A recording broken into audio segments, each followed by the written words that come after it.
அடிமையாய் நானும் தேவ மைந்தன் தூயாவியின் திரியேக ஆசீர்வாதம் நம் அனைவரையும் வழிநடத்தி காப்பதாக. ஆமென்.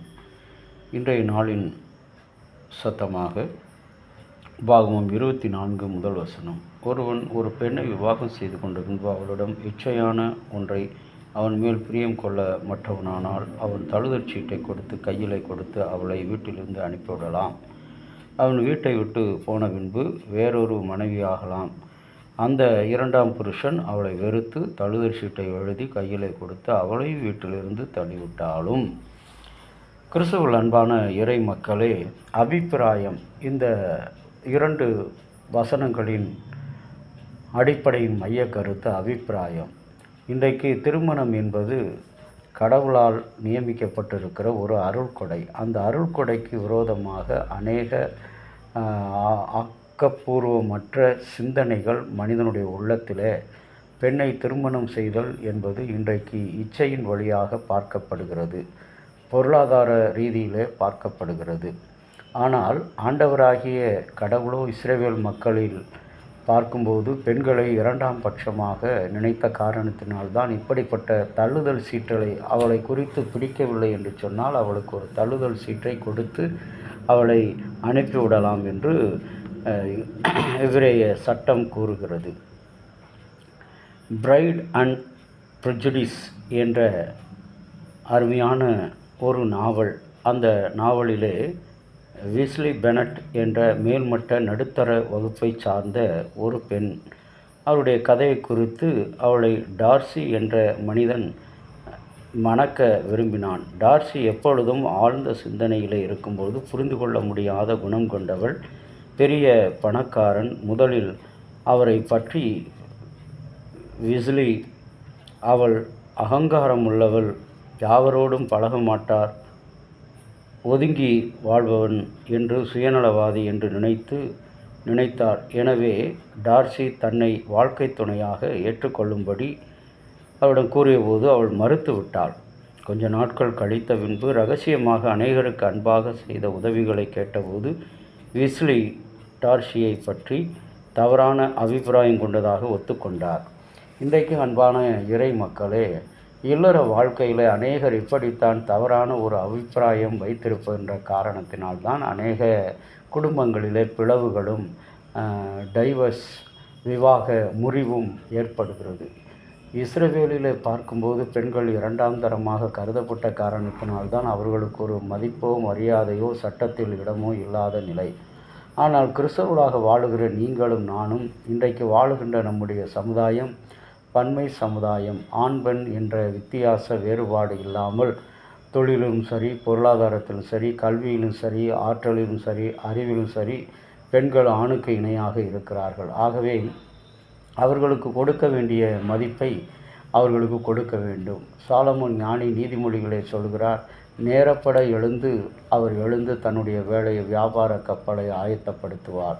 அவ்வளவு சுறுசுறுப்பாகவும் உற்சாகமாகவும் தன்னுடைய வீட்டையும் தன்னுடைய கணவனையும் நடத்துகின்ற ஆயத்தப்படுத்துகிற ஒரு ஊக்கியாக செயல்படுகிற அந்த பெண்ணை இன்றைக்கு நமது சமூகம் ஒரு போதைப் பொருளாக, சுகம் தருகிற ஒரு இயந்திரமாக, அனுபவிக்கிற ஒரு இயந்திரமாக பார்க்கிறது. ஆகவே அன்பான இறை மக்களே, கிறிஸ்தவர்களாகிய நீங்களும் நானும் கர்த்தருடைய வழியிலே நாம் வைத்திருக்கிற அபிப்பிராயம், ஆண்டவராகிய கடவுள் மீது வைத்திருக்கிற அபிப்பிராயம் எப்பொழுது?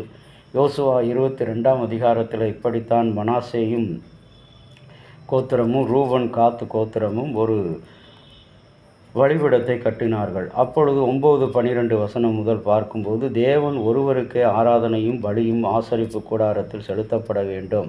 யாத்திராகமம் 20ஆம் அதிகாரம் 3வது வசனத்திலும், லேவியராகமம் 17ஆம் அதிகாரம் 8-9 ஆகிய வசனங்களிலும் தேவ கட்டளை மீறி துரோகம் செய்து பலிபீடத்தை இடித்தார்கள். மற்றவர்கள் நினைத்தார், நல்ல வேளையாக ஆசாரியன் பினகாய் ஒரு சிலரோடு தன்னோடு அழைத்து கொண்டு போய் உண்மையை சொல்ல ஆரம்பித்து, யோசுவா 22:13 முதல் 33 வரை, பலிபீடம் கட்டினவர்களோ இது கர்த்தராகிய ஒரே தேவனுக்கு இருக்கும் இஸ்ரவேல் கோத்திரங்களுக்குள்ளே ஐக்கியத்தினை நினைவுகூர உருவாக்கப்பட்டிருக்கிறது. இன்றைக்கும் கூட திருமணம் உறவு என்பது கடவுளை உடைய அன்பையும் கடவுளுடைய வல்லமையான இரக்கத்தையும் அவருடைய பிணைப்பையும் நினைவு கூறும்படி தான் திருமண ஒப்பந்தத்தை கொடுத்திருக்கிறார். ஆகவே அந்த திருமணம் இன்றைக்கு சமூகத்தில் எவ்வாறு பார்க்கப்படுகிறது என்று சொல்லி பார்க்கும்போது அது ஒரு வியாபாரமாக, ஒரு கலாச்சாரமாக, ஒரு பொழுதுபோக்காக இன்றைக்கு திருமணங்கள் நடைபெற்று கொண்டிருக்கிறது. என் அன்பு இறை மக்களே, கிறிஸ்துவுக்குள்ளாக நாம் வளருகின்ற வாழ்க்கை கடவுளுடைய கூடாரத்திலே நீங்களும் நானும் அவரோடு இணைக்கப்பட்டவர்களாக காணப்பட வேண்டும். இன்றைக்கு பெண்கள் சமத்துவம் என்ற நாளை கொண்டாடுகிற இந்த திருநாள் ஆகஸ்ட் 26 பெண்கள் சமத்துவ நாளாக இந்த மேம்படுத்துவதற்கான அமெரிக்கா பெண்களுக்கு வழங்கப்படும் உரிமைகளுக்கும் அர்ப்பணிக்கப்பட்டுள்ளது. இந்த உரிமைகளில் வாக்களிக்கும் உரிமை சட்டமும் அடங்கும். பெண்களுக்கு வாக்களிக்கும் உரிமை வழங்கிய அமெரிக்க அரசியலமைப்பு 19வது சட்ட திருத்தம் நிறைவேற்றப்பட்டதை பெண்கள் சமத்துவ நாள் என்று கூறப்படுகிறது. 1878 ஆண்டில் இந்த திருத்தம் அறிமுகப்படுத்தப்பட்டது. 1971 ஆண்டில் US காங்கிரஸ் ஆகஸ்ட் 26 மகளிர் சமத்துவ நாளாக நியமிக்கப்படுகிறது. ஆகவே நாமும் நமது இல்லங்களில் இருக்கிற பெண்களுக்கு சகோதரிகள், சகோதரர்கள், கணவன், மனைவி இவர்களுக்கு முதியவர், பெரியவர்கள் அனைவருக்கும் மதிப்பு கொடுத்து அவரை ஒன்றாக நினைப்போம். ஆண்டவரை நோக்கி ஜெபம் செய்வோம். என் அன்பின் ஆண்டவரே, இந்த பெண்கள் சமத்துவ நாளிலே திருமறையிலே பெண்களை குறித்து சொல்லப்பட்டிருக்கிற அந்த காரியம் 2ஆம் நிலையிலே, ஆனால் இந்த சமூகம் நமக்கு அடியுறுத்துகிற பரிசுத்த ஆவியானவர் கடவுள் ஒரு பெண்ணாக அறிமுகப்படுத்துகிற இந்த நாட்களிலே அவரை போல அவரை எவ்வாறு நாம் அவர் ஒருவருக்கே பணிந்து நடக்க வேண்டும். அப்போஸ்தலனாகிய பவுல் சொல்கிறதைப் போல, பெண்களே உங்கள் கணவருக்கு அடங்கியிருங்கள் என்று சொல்வது அவர் சொன்ன அந்த யூத கலாச்சாரத்தினுடைய வழிபாடு. ஆனால் ஆண்டவருக்குள் பிரியமாக வாழுகிற அந்த வாழ்க்கைக்கு இயேசு சுவாமி நாங்களும் பெண்களை மதித்து அவர்களை எங்களுக்கு இணையாக ஒப்புக்கொடுக்க நீர் எங்களுக்கு துணை புரிந்தருளும்.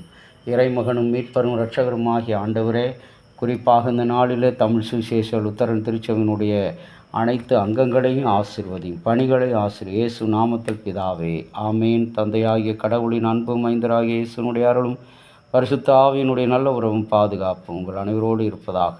ஆமேன்.